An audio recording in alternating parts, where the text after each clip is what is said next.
ನಮ್ಮಲ್ಲಿ ಬಹಳ ಜನರಿಗೆ ಒಂದು ಕಲ್ಪನೆ ಏನಿದೆ ಅಂತಂದ್ರೆ ಕೊಂಗು ಪ್ರಾಂತ್ಯ ಅಂತಂದ್ರೆ ಅದು ಬರೀ ತಮಿಳುನಾಡು ಅನ್ನುವಂತ ಒಂದು ಅಭಿಪ್ರಾಯ ಇದೆ. ತಲಕಾಡಿನ ಸುತ್ತಮುತ್ತಲಿನ ಪ್ರಾಂತ್ಯಗಳಾದ ಮೈಸೂರು, ಹಾಸನ, ಚಾಮರಾಜನಗರ ಮತ್ತು ಕೊಡಗು, ಕೊಂಕಣದ ಕೆಲವು ಭಾಗಗಳು ಇವೆಲ್ಲವೂ ಕೂಡ ಕೊಂಗು ಪ್ರಾಂತ್ಯಕ್ಕೆ ಸೇರಿದಂತಹ ಪ್ರದೇಶಗಳು. ಕೊಂಗು ಅಂತ ಯಾಕೆ ಕರೀತಾರೆ ಅಂತಂದ್ರೆ ಕಂಗು ಎನ್ನುವ ಮೂಲ ಪದದಿಂದ ಬಂದಿರೋದು ಕೊಂಗು. ಕಂಗು ಅನ್ನೋದಕ್ಕೆ ಎರಡು ಅರ್ಥಗಳನ್ನ ನಾವು ಗುರುತಿಸಬಹುದು. ಒಂದು ಗಡಿ ಪ್ರದೇಶ ಅಂತ, ಇನ್ನೊಂದು ಕಂಗು ಅಂತ ಅನ್ನೋದಕ್ಕೆ ಫಲವತ್ತಾದ ಪ್ರದೇಶ ಅನ್ನೋ ಒಂದು ಅರ್ಥ ಕೂಡ ಇದೆ. ಗಂಗಾ ವಂಶದವರನ್ನ ಕೂಡ ಗಂಗಾ ಅನ್ನುವ ಪದದ ಮೂಲನೇ ಕೊಂಗುವಿಂದ ಬಂದಿರೋದು ಅಂತ ಹೇಳುವ ಅಭಿಪ್ರಾಯಗಳು ಕೂಡ ನಮ್ಮ ವಿದ್ವಾಂಸರಲ್ಲಿದೆ. ಗಂಗಾ ಸಾಮ್ರಾಜ್ಯದ ಮೂಲ ಪುರುಷರು ಅಂತ ಇಬ್ಬರನ್ನ ಹೇಳ್ತಾರೆ. ಒಬ್ಬ ಕೊಂಗುಣಿ ವರ್ಮ, ಇನ್ನೊಬ್ಬ ದಡಿಗ ಅಂತ. ಹೆಸರಿನ ಕಡೆನಲ್ಲಿ ಗ ಅಂತ ಸೇರಿಸ್ಕೊಂಡು ಹೇಳೋದು ಕೋಲಾರದ ಪ್ರಾಂತ್ಯದಲ್ಲಿ ಇವತ್ತಿಗೂ ಕೂಡ ನಾವು ನೋಡಿಸ್ತೀವಿ. ಕೋಲಾರದ ಪ್ರಾಂತ್ಯಗಳಲ್ಲಿ ನಾವು ಹೋಗಿ ನೋಡಿದ್ರೆ ಜನ ಮಾತನಾಡುವ ಭಾಷೆನಲ್ಲಿ ಒಬ್ಬ ವ್ಯಕ್ತಿಯನ್ನು ಕುರಿತು ಮಾತಾಡಬೇಕಾದ್ರೆ, ಆತ್ಮೀಯವಾಗಿ ಮಾತಾಡಬೇಕಾದ್ರೆ, ಅವನನ್ನ ಸಂಬೋಧಿಸುವ ಸಂದರ್ಭದಲ್ಲಿ ಅವನ ಹೆಸರಿನ ಲಾಸ್ಟ್ ಅಲ್ಲಿ ಗ ಎನ್ನುವ ಅಕ್ಷರವನ್ನ ಸೇರಿಸ್ಕೊಂಡು ಹೇಳ್ತಾರೆ. ಯಾಕೆ ಇದನ್ನ ಹೇಳ್ತಿದ್ದೀನಿ ಮತ್ತೆ ಮತ್ತೆ ಒತ್ತಿ ಅಂತಂದ್ರೆ, ಕೆಲವು ವಿದ್ವಾಂಸರು ಗಂಗರು ಬಹುಶಃ ಅವ್ರ ಕೊಂಗು ಎನ್ನುವ ಹೆಸರು ಕಾರಣದಿಂದಾನೆ ತಮಿಳುನಾಡಿನ ಪ್ರಾಂತ್ಯದಿಂದ ಕರ್ನಾಟಕಕ್ಕೆ ಬಂದಂತವರಾಗಿರಬಹುದಾ ಎನ್ನುವ ಒಂದು ಊಹೆಯನ್ನ ವ್ಯಕ್ತಪಡಿಸ್ತಾರೆ.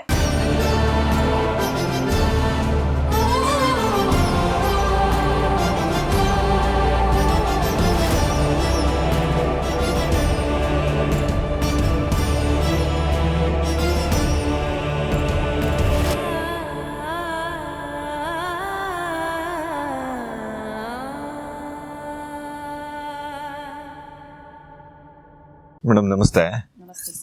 ಮೇಡಮ್, ಲಾಸ್ಟ್ ಸಂಚಿಕೆಯಲ್ಲಿ ನಾವು ಗಂಗರ ಬಗ್ಗೆ ಮಾತಾಡಬೇಕು ಅಂತ ಶುರು ಮಾಡಿದ್ವಿ.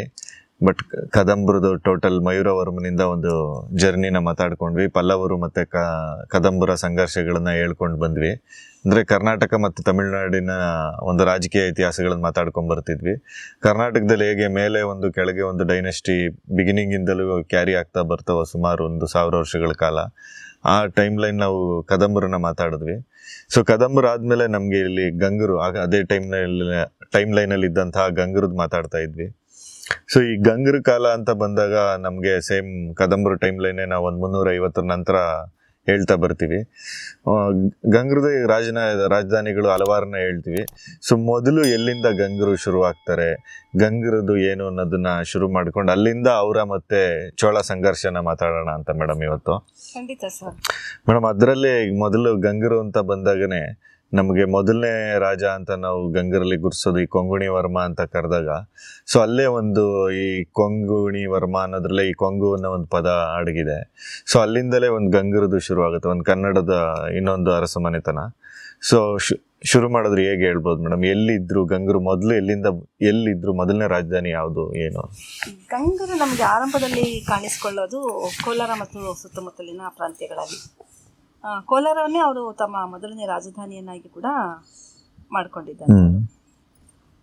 ಯಾಕೆ ನಾವು ಅವರನ್ನ ಗಂಗರು ಅಂತ ಕರಿತೀವಿ, ಅಥವಾ ಆ ರಾಜನಿಗೆ, ಮೊದಲನೇ ರಾಜನಿಗೆ ಕೊಂಗುಣಿ ವರ್ಮ ಅಂತ ಹೆಸರಿತ್ತು ಅಂತ ಅನ್ನೋದು ಹೇಳಬೇಕು ಅಂತಂದ್ರೆ, ವೆರಿ ಇಂಟ್ರೆಸ್ಟಿಂಗ್ ಆದಂಥ ಒಂದು ವಿಷಯ, ಗಂಗಾ ಸಾಮ್ರಾಜ್ಯವು ಒಳಗೊಂಡೆ ಕೋಲಾರ ಸುತ್ತಮುತ್ತಲಿನ ಪ್ರದೇಶಗಳನ್ನು ಒಳಗೊಂಡಂತೆ ಅವೆಲ್ಲ ಕೊಂಗು ಪ್ರಾಂತ್ಯಗಳಿಗೆ ಸೇರಿದಂಥ ಪ್ರದೇಶ. ನಮ್ಮಲ್ಲಿ ಬಹಳ ಜನರಿಗೆ ಒಂದು ಕಲ್ಪನೆ ಏನಿದೆ ಅಂತಂದ್ರೆ ಕೊಂಗು ಪ್ರಾಂತ್ಯ ಅಂತಂದ್ರೆ ಅದು ಬರೀ ತಮಿಳುನಾಡು ಅನ್ನುವಂತ ಒಂದು ಅಭಿಪ್ರಾಯ ಇದೆ. ಕೊಂಗು ಅಂತ ಅನ್ನೋದು ಬರೀ ತಮಿಳುನಾಡಿನ ಪ್ರಾಂತ್ಯ ಅಲ್ಲ, ತಮಿಳುನಾಡಿನ ಹಲವು ಪ್ರದೇಶಗಳನ್ನು ಒಳಗೊಂಡಂತೆ ಕರ್ನಾಟಕದ ಕೆಲವು ಭಾಗಗಳನ್ನು, ಕೋಲಾರದಿಂದ ಹಿಡ್ಕೊಂಡು ನಮಗೆ ನಂತರ ಆ ಕೊಂಗು ಪ್ರಾಂತ್ಯವನ್ನೇ ಅವಲಂಬಿಸಿನೇ ಗಂಗರು ಮುಂದೆ ತಲಕಾಡಿಗೆ ಬರೋದು. ತಲಕಾಡಿನ ಸುತ್ತಮುತ್ತಲಿನ ಪ್ರಾಂತ್ಯಗಳಾದ ಮೈಸೂರು, ಹಾಸನ, ಚಾಮರಾಜನಗರ ಮತ್ತು ಕೊಡಗು, ಕೊಂಕಣದ ಕೆಲವು ಭಾಗಗಳು ಇವೆಲ್ಲವೂ ಕೂಡ ಕೊಂಗು ಪ್ರಾಂತ್ಯಕ್ಕೆ ಸೇರಿದಂತಹ ಪ್ರದೇಶಗಳು. ಕೊಂಗು ಅಂತ ಯಾಕೆ ಕರೀತಾರೆ ಅಂತಂದ್ರೆ ಕಂಗು ಎನ್ನುವ ಮೂಲ ಪದದಿಂದ ಬಂದಿರೋದು ಕೊಂಗು. ಕಂಗು ಅನ್ನೋದಕ್ಕೆ ಎರಡು ಅರ್ಥಗಳನ್ನ ನಾವು ಗುರುತಿಸಬಹುದು. ಒಂದು ಗಡಿ ಪ್ರದೇಶ ಅಂತ, ಬಹುಶಃ ಬೇರೊಬ್ಬ ರಾಜರು ಆಳ್ವಿಕೆ ಮಾಡ್ತಾ ಇದ್ದ ಪ್ರದೇಶಕ್ಕಿಂತ ಇದು ಬೇರೆ, ಇವರು ಗಡಿ ಯಾವುದು ಅಂತ ಸೂಚಿಸೋದಿಕ್ಕಿದ್ದಂಥದ್ದು ಕಂಗು ಪ್ರಾಂತ್ಯ ಅಂತ ಹೇಳಬಹುದು. ಇನ್ನೊಂದು ಕಂಗು ಅಂತ ಅನ್ನೋದಕ್ಕೆ ಫಲವತ್ತಾದ ಪ್ರದೇಶ ಅನ್ನೋ ಒಂದು ಅರ್ಥ ಕೂಡ ಇದೆ.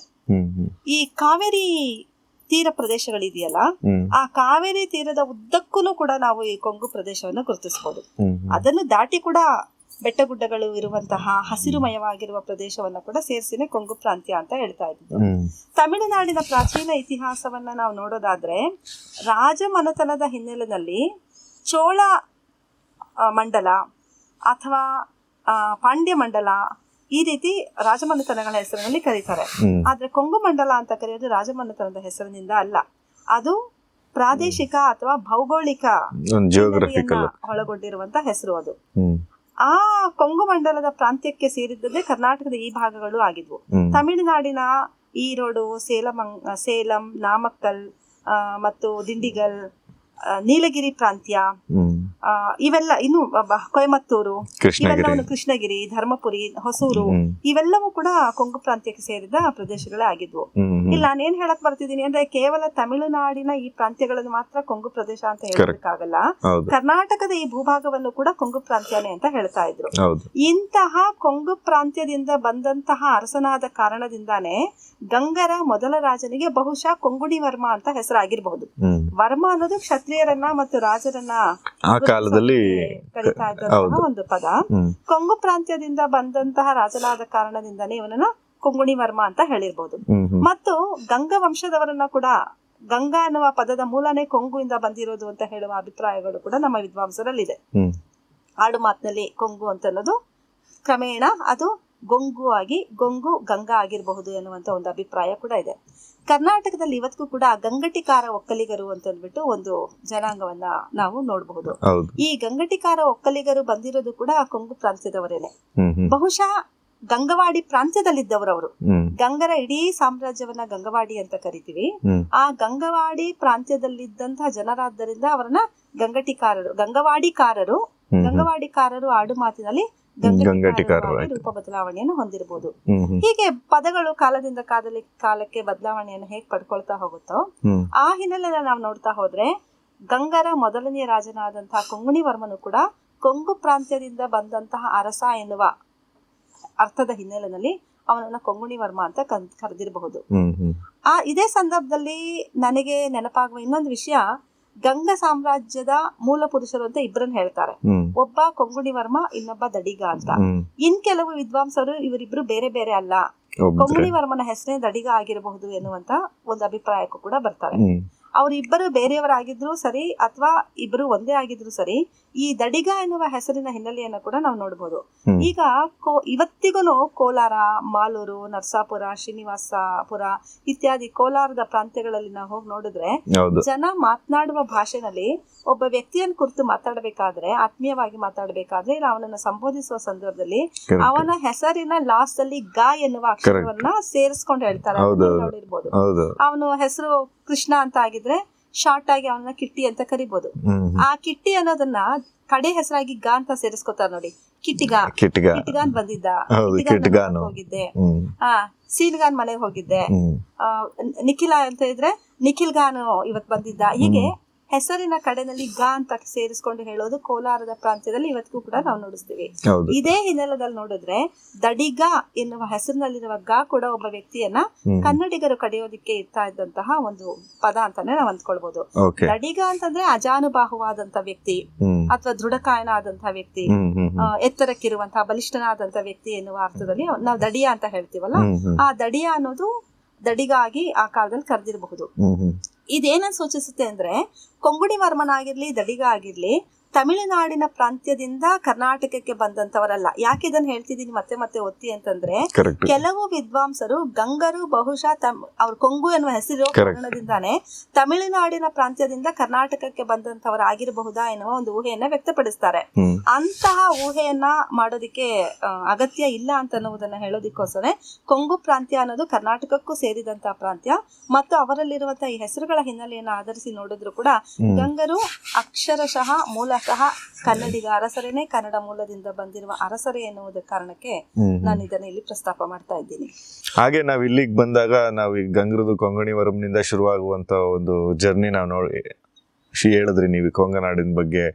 ಹೇಗೆ ಪಲ್ಲವರನ್ನ ಇಲ್ಲೆಲ್ಲ ಇದ್ದಂಥ ಪಲ್ಲವರನ್ನ ಹೊರಗಟ್ಟಿ ಗಂಗರು ಒಂದು ಕೊಂಗು ಪ್ರದೇಶದಲ್ಲಿ ಮೂಲವಾಗಿ ಸೇರಿಕೊಂಡು ಅಲ್ಲಿಂದ ಇಡೀ ಗಂಗಾ ಸಾಮ್ರಾಜ್ಯವನ್ನು ಎಸ್ಟಾಬ್ಲಿಷ್ ಮಾಡಿ ಮತ್ತೆ ಅವರು ಕೋಲಾರದವರೆಗೂ ಇದ್ದಂಥ ಪಲ್ಲವರನ್ನ ಹೋಲಿಸಿ ಮತ್ತು ಈ ಜಾಗಗಳನ್ನು ಗಂಗರೇ ಪ್ರಬಲವಾಗಿ ಮತ್ತೆ ಒಂದು 500 ವರ್ಷಗಳ ಕಾಲ ಆಳ್ತಾರೆ. ಒಂದು 350ರಿಂದ ಒಂದು 850ವರೆಗೂ ಅಂತ ನಾವು ಅಂದ್ಕೊಂಡ್ರೆ ಸೊ ಈ 500 ವರ್ಷಗಳ ನಂತರ ಮತ್ತೆ ಅಲ್ಲಿ ತಮಿಳುನಾಡಿನ ರಾಜಕೀಯ ಇತಿಹಾಸ ಬದಲಾವಣೆಗಳಾಗಿ ಅಲ್ಲಿ ಚೋಳರು ಪ್ರಬಲರಾಗಿ ಮತ್ತೆ ಈ ಪ್ರಾಂತ್ಯನ ಗಂಗರ ವಿರುದ್ಧವಾಗಿ ಯುದ್ಧ ಮಾಡೋದಕ್ಕೆ, ಈ ಪ್ರಾಂತ್ಯನ ಕ್ಯಾಪ್ಚರ್ ಮಾಡೋದಕ್ಕೆ ಶುರು ಮಾಡ್ತಾರೆ.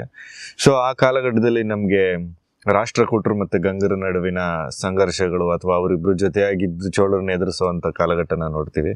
ಈಗ ಚೋಳರದೇ ಹೇಳೋದಾದ್ರೆ ನಮಗೆ ಹೆಂಗ್ ಶುರು ಮಾಡೋದು ಮೇಡಮ್, ಎಲ್ಲಿಂದ? ಸರ್, ಚೋಳರು ಕರ್ನಾಟಕದ ಒಳಗಡೆ ಪಾದಾರ್ಪಣೆ ಮಾಡೋದಕ್ಕೆ ಕಾರಣವಾಗುವಂಥದ್ದು ರಾಷ್ಟ್ರಕೂಟರ ಜೊತೆಗೆ ನಡೆದಂಥ ಒಂದು ಯುದ್ಧ, ಸಂಘರ್ಷ. ರಾಷ್ಟ್ರಕೂಟರು ಕರ್ನಾಟಕದ ಆ ಕಾಲದ ಅತ್ಯಂತ ಪರಾಕ್ರಮಶಾಲಿ ಅರಸರು. ಉತ್ತರ ಭಾರತದವರೆಗೂ ಕೂಡ ಅವರ ಹೆಸರು ವ್ಯಾಪಿಸಿರುತ್ತೆ. ರಾಷ್ಟ್ರಕೂಟರಲ್ಲಿ ಅತ್ಯಂತ ಪ್ರಸಿದ್ಧರಾದಂಥ ಬಹಳಷ್ಟು ರಾಜರನ್ನೆಲ್ಲ ನಾವು ನೋಡ್ಬೋದು. ಅದರಲ್ಲೂ ನಾವು ಧ್ರುವನನ್ನ ಬಗ್ಗೆ ಸಂದರ್ಭದಲ್ಲಿ ನೆನಪಿಸ್ಕೊಳ್ಬೋದು ಅಂತಂದ್ರೆ, ಧ್ರುವ ಎಷ್ಟು ಪರಾಕ್ರಮಶಾಲಿ ರಾಜ ಆಗಿರ್ತಾನೆ ಅಂತಂದ್ರೆ, ಉತ್ತರದ ಕನೌಜ್ನಲ್ಲಿ ಒಂದು ದಂಗೆ ನಡೆಯುತ್ತೆ ಸರ್. ಕನೌಜಿನ ದೊರೆ ಇಂದ್ರಾಯುಧ ಅಂತ ಇರ್ತಾನೆ. ಆ ಇಂದ್ರಾಯುಧನನ್ನ ಗೂರ್ಜರ ಪ್ರತಿಹಾರರು ಮತ್ತು ಸುತ್ತಮುತ್ತಲಿನ ಬೇರೆ ರಾಜರೆಲ್ಲ ಅವನ ಮೇಲೆ ಆಕ್ರಮಣ ಮಾಡಕ್ ಬರ್ತಾರೆ. ಅವನು ಸ್ವಲ್ಪ ಚಿಕ್ಕ ಹುಡುಗ ಕೂಡ, ಅವನ ಕೈನಲ್ಲಿ ಇದು ತಡ್ಕೊಳ್ಳೋದಿಕ್ಕಾಗಲ್ಲ. ಆಗ ಕನೌಜಿನ ಅರಸ ರಾಷ್ಟ್ರಕೂಟರ ಧ್ರುವನ ಸಹಾಯವನ್ನ ಪಡ್ಕೊಳ್ತಾರೆ. ನನಗೆ ಸಹಾಯ ಮಾಡಕ್ ಬನ್ನಿ ಅಂತ.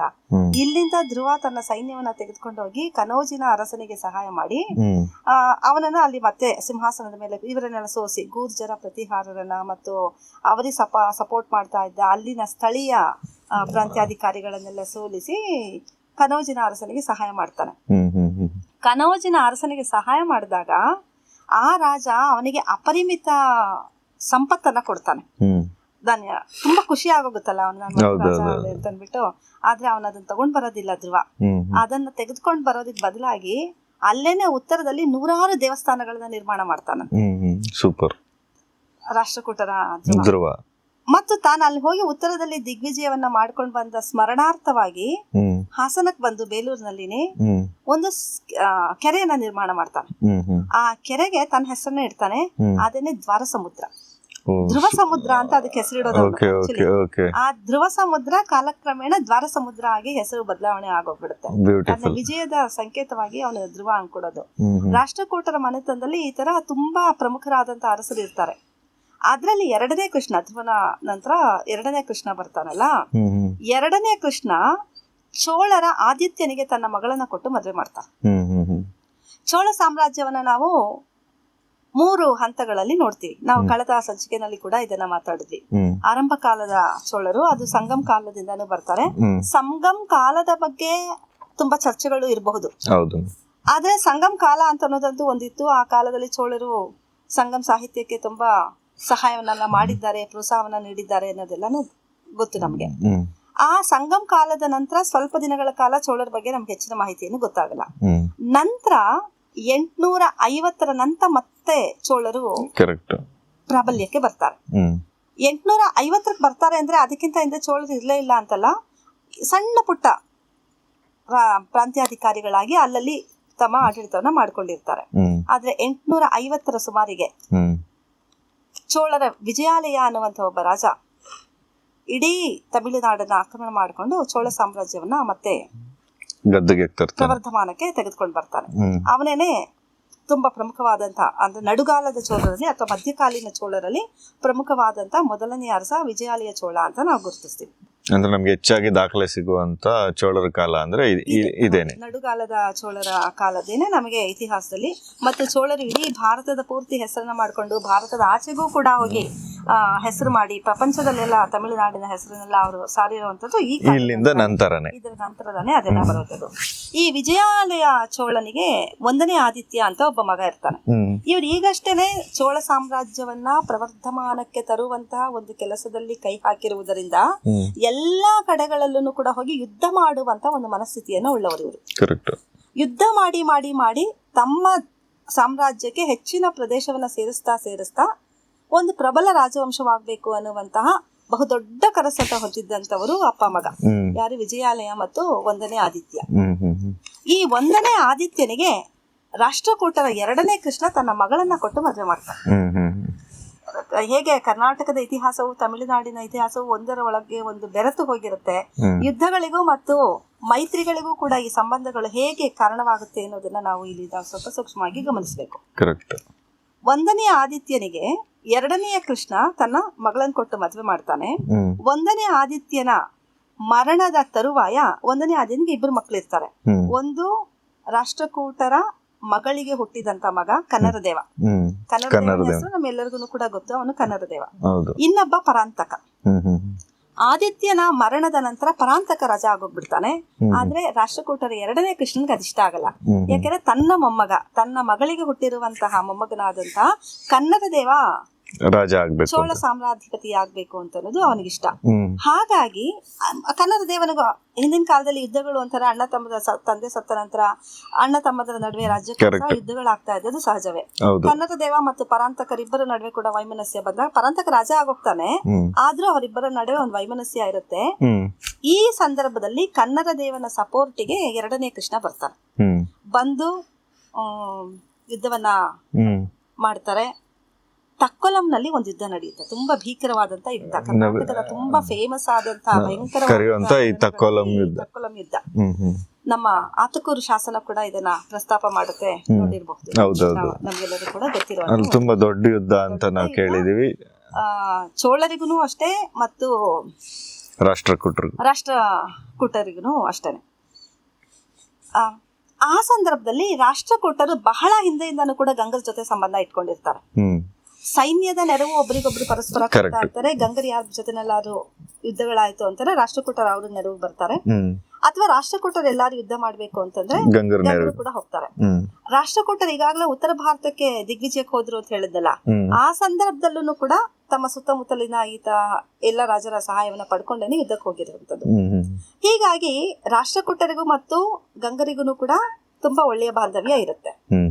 ಈಗ ಪರಾಂತಕನ ಮೇಲೆ 2ನೇ ಕೃಷ್ಣ ಯುದ್ಧಕ್ಕೆ ಬಂದಾಗ ಕೃಷ್ಣನ ಜೊತೆನಲ್ಲಿ ಗಂಗರು ಕೂಡ ನಿಲ್ತಾರೆ. ತಕ್ಕೊಲಂ ಯುದ್ಧ ಆಗುತ್ತೆ. ಆ ತಕ್ಕೊಲಂ ಯುದ್ಧ ಇನ್ನೊಂದಕ್ಕೆ ಏನಕ್ಕೆ ಫೇಮಸ್ ಅಂತಂದ್ರೆ, ಮುಖ್ಯ ಏನಕ್ಕೆ ಅದು ಪ್ರಸಿದ್ಧಿ ಅಂತಂದ್ರೆ, ಪರಾಂತಕನ ಒಬ್ಬ ಮಗನಾದಂತ ರಾಜಾದಿತ್ಯ ಆ ಯುದ್ಧದಲ್ಲಿ ಸತ್ತೋಗ್ಬಿಡ್ತಾನೆ. ಆ ರಾಜಾದಿತ್ಯನನ್ನ ಸಾಯಿಸೋದು ಯಾರು ಅಂತಂದ್ರೆ ಗಂಗರ ಬೂತುಗ. ಗಂಗರ 2ನೇ ಬೂತುಗ. ಗಂಗರ ಒಬ್ಬ ರಾಜ 2ನೇ ಬೂತುಗ ಅನ್ನೋ ಹೆಸರು ಗಂಗರಲ್ಲಿ ಬರುತ್ತೆ. ನಾನ್ ದಡಿಗ ಅಂತ ಹೇಳಿದ್ನಲ್ಲ, ಆ ಹೆಸರನ್ನು ಇಲ್ಲೂ ಕೂಡ ನೆನಪಿಸ್ಕೊಳ್ಬಹುದು. ಬೂತುಗ ಅನ್ನೋ ಹೆಸರು ಎಂಡಿಂಗ್ ಅಲ್ಲಿ ಬರುತ್ತೆ ಅನ್ನೋದನ್ನ ಗಮನಿಸ್ಕೊಳ್ಳಿ. ಈ 2ನೇ ಬೂತುಗ ರಾಷ್ಟ್ರಕೂಟರ ಜೊತೆನಲ್ಲಿ ನಿಂತು ಯುದ್ಧ ಮಾಡಿ ತಕ್ಕೊಲಂ ಅಂತ ಅನ್ನೋದು ಹೆಚ್ಚು ಕಡಿಮೆ ಆರ್ಕಾಟ್ ಪ್ರಾಂತ್ಯದಲ್ಲಿ ಬರುವಂತ ಒಂದು ಜಾಗ. ವಾಸ್ತವವಾಗಿ ಬೂತುಗ ಬಂದು ಕುದುರೆ ಮೇಲೆ ನಿಂತು ಯುದ್ಧ ಮಾಡ್ತಿರ್ತಾನೆ, ರಾಜಾದಿತ್ಯ ಆನೆ ಮೇಲೆ ಇರ್ತಾನೆ. ಕುದುರೆ ಮೇಲೆ ನಿಂತಿರುವಂತವನು ಆನೆ ಮೇಲೆ ಕೂತಿರುವಂತ ವ್ಯಕ್ತಿ ಜೊತೆನಲ್ಲಿ ಹೋರಾಟ ಮಾಡೋದು ಅಂತಂದ್ರೆ ಸ್ವಲ್ಪ ಕಷ್ಟನೇ. ಯಾಕಂದ್ರೆ ಹೈಟ್ ಜಾಸ್ತಿ ಇರುತ್ತೆ, ಎತ್ತರ ಆಗಿರುತ್ತೆ. ಮತ್ತು ಕುದುರೆ ಮೇಲೆ ನಿಂತ್ಕೊಂಡು ಆನೆ ಮೇಲೆ ಕೂತಿರೋ ವ್ಯಕ್ತಿ ಜೊತೆ ಹೋರಾಟ ಮಾಡ್ಬೇಕು ಅಂತಂದ್ರೆ ಅದು ಸಪರೇಟ್ ಆದಂತ ಒಂದು ತರಬೇತಿ ಕೂಡ ಬೇಕಾಗಿರುತ್ತೆ. ಬೂತುಗ ಎಂತಹ ವೀರ ಆಗಿರ್ತಾನೆ ಅಂತಂದ್ರೆ, ತನ್ನ ಕುದುರೆ ಮೇಲೆಯಿಂದ ನೆಗೆದು ಆನೆಯ ಪಲ್ಲಕ್ಕಿ ಒಳಗಡೆ, ಅಂಬಾರಿ ಒಳಗಡೆ ಕೂತಿರುವಂತಹ ರಾಜಾದಿತ್ಯನನ್ನ ಆ ಪಲ್ಲಕ್ಕಿ ಒಳಗಡೆನೆ ಹೋಗಿ ಹಿಡಿದು ಕೊಂದು ಬಿಡ್ತಾರಂತೆ. ಶಾಸನ ತುಂಬಾ ಸೊಗಸಾಗಿ ಹೇಳುತ್ತೆ. ಕನ್ನರ ದೇವಂ ಚೋಳನಂ ಕಾದು ಬಂದು, ಕನ್ನರ ದೇವಂ ಚೋಳನಂ ಕಾದು ಬಂದು, ಬೂತುಗಂ ರಾಜಾದಿತ್ಯನಂ ಬಿಸುಗೆಯೇ ಕಳನಾಗಿರೆ ಸುರಗಿರಿದು ಕೊಂದು. ಬಿಸುಗೆಯೇ ಕಳನಾಗಿರೆ, ಬಿಸುಗೆ ಅಂದ್ರೆ ಅಂಬಾರಿ, ಕಳ ಅಂದ್ರೆ ಯುದ್ಧ ಭೂಮಿ. ಇಲ್ಲಿ ಯುದ್ಧ ಭೂಮಿ ಅಂದ್ರೆ ನೆಲ ಅಲ್ಲ, ಅಂಬಾರಿನೇ ಅವನಿಗೆ ಯುದ್ಧ ಭೂಮಿ ಆಗುತ್ತೆ ಅಂತ. ಆ ಯುದ್ಧ ಭೂಮಿನಲ್ಲಿ ಹೋಗಿ ಆ ಅಂಬಾರಿ ಒಳಗಡೆನೆ ಹೋಗಿ ರಾಜಾದಿತ್ಯನಂ ಕೊಂದಾಕ್ಬಿಡ್ತಾನೆ. ಕೊಂದಿದ್ದಕ್ಕೆ ಪ್ರತಿಯಾಗಿ ಕೃಷ್ಣ ಏನ್ ಮಾಡ್ತಾನೆ, ಇವನಿಗೆ ಕೆಲವು ಕನ್ನಡ ದೇವ ಇವನಿಗೆ ಕೆಲವು ಇದನ್ನೆಲ್ಲ, ಕೃಷ್ಣ ಮತ್ತು ಕನ್ನಡ ದೇವ ಎಲ್ಲರೂ ಕೂಡ ಬಳುವಳಿಗಳನ್ನ ಕೊಡ್ತಾರೆ. ಆ ಸಂದರ್ಭದಲ್ಲಿ ಬೂತುಗನ ಏನೇನ್ ಸಿಗುತ್ತೆ ಗೊತ್ತಾ? ಬನವಸೆ ಪನ್ನೀರ್ ಚಾಸಿರಮುಂ, ಬೆಳ್ವೊಲ 300, ಪುಲಿಗೆರೆ 300, ಕಿಸುಕಾಡ್ 70, ಬಾಗಿನಾಡ್ 70, ಇಷ್ಟು ಪ್ರದೇಶಗಳನ್ನ ಅವನಿಗೆ ಕೊಡುಗೆ ಕೊಡ್ತಾನೆ. ಬನವಸೆ ಪನ್ನೀರ್ ಚಾಸಿರ, ಬನವಾಸ ಆ ಪನ್ನೀರ್ ಚಾಸಿರ 300, 70 ಅಂದ್ರೆ 70, 300 ಅಂದ್ರೆ 300. ಒಂದು ಪ್ರದೇಶವನ್ನ ಎಷ್ಟು ಹಳ್ಳಿಗಳು ಒಳಗೊಂಡಿತ್ತೋ ಆ ಹಳ್ಳಿಗಳ ಸಂಖ್ಯೆಯನ್ನ ನಿರ್ಧಾರ ಮಾಡ್ತಾ ಇದ್ದ ಸಂಖ್ಯೆ ಅದು. ಕರೆಕ್ಟ್. ಗಂಗವಾಡಿಯನ್ನ ಕೂಡ ಗಂಗವಾಡಿ ಸ್ಟಾರ್ಟಿಂಗ್ ನಲ್ಲಿ ಹೇಳ್ಬೇಕಾದ್ರೆ ಗಂಗವಾಡಿ ಅರುಸಾಸಿರ ಅಂತ ಹೌದು. ಹೇಳ್ತಾ ಇದ್ರು. ಅರುಸಾಸಿರ ಅಂದ್ರೆ ಗಂಗವಾಡಿ ಒಳಗಡೆ 6,000 ಹಳ್ಳಿಗಳು ಮಾತ್ರ ಅವರ ಅಧೀನಕ್ಕೆ ಬರ್ತಾ ಇತ್ತು. ಆದ್ರೆ ಕಡೆಯ ದಿನಗಳಲ್ಲಿ ಗಂಗರ ಸಾಮ್ರಾಜ್ಯದ ಕೊನೆ ದಿನಗಳಲ್ಲಿ ಗಂಗವಾಡಿಯನ್ನ 96,000 ಹಳ್ಳಿಗಳು ಅವರೊಳಗೆ ಬರ್ತಾರೆ. ಕರೆಕ್ಟ್. ರಾಷ್ಟ್ರಕೂಟರಿಗೆನೆ ಸಪ್ತಾರ್ಧ ಲಕ್ಷ ಅಂತ ಕರೀತಾರಲ್ಲ ಅವರು, 7.5 ಲಕ್ಷ. ಇದು ಅವರ ಸಾಮ್ರಾಜ್ಯದ ಒಳಗಡೆ ಎಷ್ಟು ಹಳ್ಳಿಗಳು ಸೇರ್ಕೊಂಡಿದ್ದು, ಎಷ್ಟು ಹಳ್ಳಿಗಳ ಇನ್ಕಮ್ ಅವ್ರಿಗೆ ಬರ್ತಿತ್ತು ಅನ್ನೋದಕ್ಕೆ ಹೇಳ್ತಾ ಇದ್ದದ್ದು. ಈಗ ಇವನಿಗೆ ಬೂತುಗನಿಗೆ ಬನವಸೆ ಪನ್ನೀರ್ಚಾಸಿರ ಬನವಾಸಿಯ 12,000, ಹುಲಿಗೆರೆ 300. ಬನವಾಸಿನೂ ಅವಾಗ ದೊಡ್ಡ ಪ್ರಾಂತ್ಯನೇ ಆಗಿದ್ರಿಂದ ಅಲ್ಲೂ 12,000 ರಾಷ್ಟ್ರಕೂಟ ಶಾಸನದಲ್ಲಿದ್ದಂತ ಅಷ್ಟು ಪ್ರಾಂತ್ಯಗಳನ್ನ ಕೊಟ್ಬಿಡ್ತಾನೆ ಇನ್ಚಾರ್ಜ್ಗೆ.